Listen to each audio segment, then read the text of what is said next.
Do you want to know one of the best ways to save money on taxes without spending more money? Well, today I want to talk to you about auto and how this works when it comes to your taxes. My name is Linda Tuttle, the adventuring accountant, and I love to share tips with entrepreneurs and small business owners that help you save money on taxes so you can keep more money in your pocket. And as I mentioned, today I want to talk to you about the auto expense.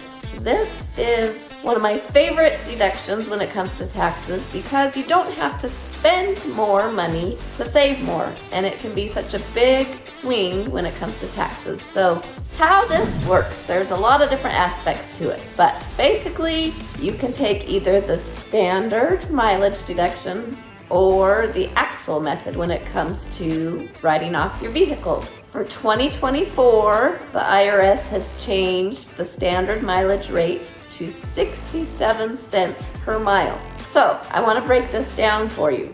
Let's say that you put 10,000 miles on your vehicle in 2024. You drive your vehicle 10,000 miles.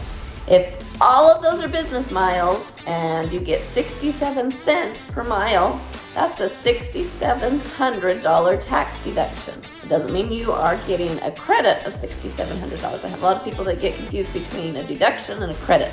A deduction means that if you made $10,000 and you took a deduction of $6,700, then you're getting taxed on that $3,300 rather than the $10,000. Even though it's an expense, you were already going to be driving that vehicle, you were going to have gas, you were going to have repairs, all these things you would have anyway. You can take it as a deduction, which reduces your taxes. So it can be a great benefit. Now, you want to keep good records.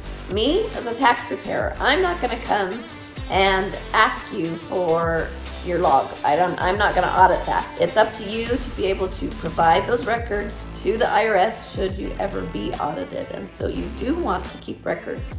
People ask me all the time, how should I keep track? And really, it's up to you.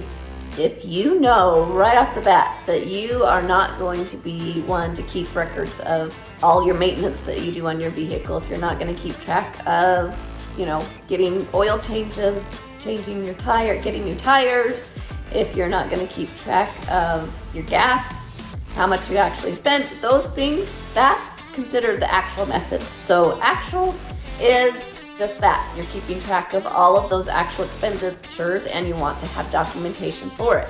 So I like to tell people, number one, you've got to know yourself. If that's flat out not going to happen, keep that in mind. With the standard mileage rate, you still need to keep a log and have an idea of where you're driving, how many miles you're putting on. And I like to tell taxpayers, be smart about the miles that you're putting on your vehicle.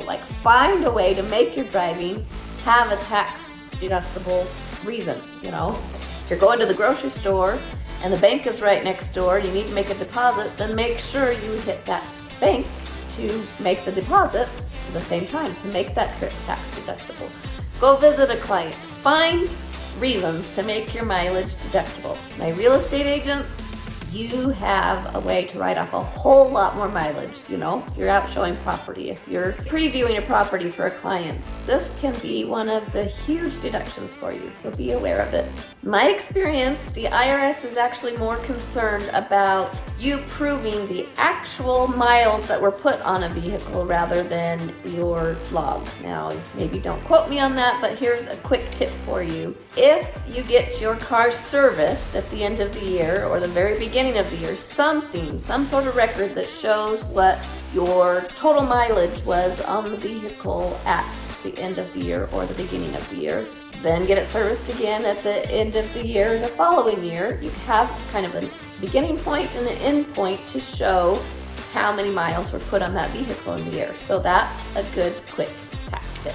So as I told you, there's the standard and the actual, and you always want to look at both when you get a new vehicle. Sometimes I recommend to my clients to track both the first year and see which is going to end up being the best. Either way, whether you take standard or actual, you can actually deduct the business portion of the interest. So if you have a loan on your vehicle, the interest is deductible up to that business percentage. One thing to keep in mind, if you are electing to use the actual method on your vehicle, then the business use percentage of that vehicle does need to be at least 50%. So you're not going to be able to take the actual method if you are not using that vehicle for at least 50% business use. So there's kind of some factors that it really just depends which is going to be best for you. If it's a car that has kind of like a low value, but you're going to be putting a ton of miles on, you're almost always going to be better off to take the standard mileage method. If you've got a really high priced vehicle and not going to be putting a lot of miles on, then it often makes more sense to be using the actual. I actually have a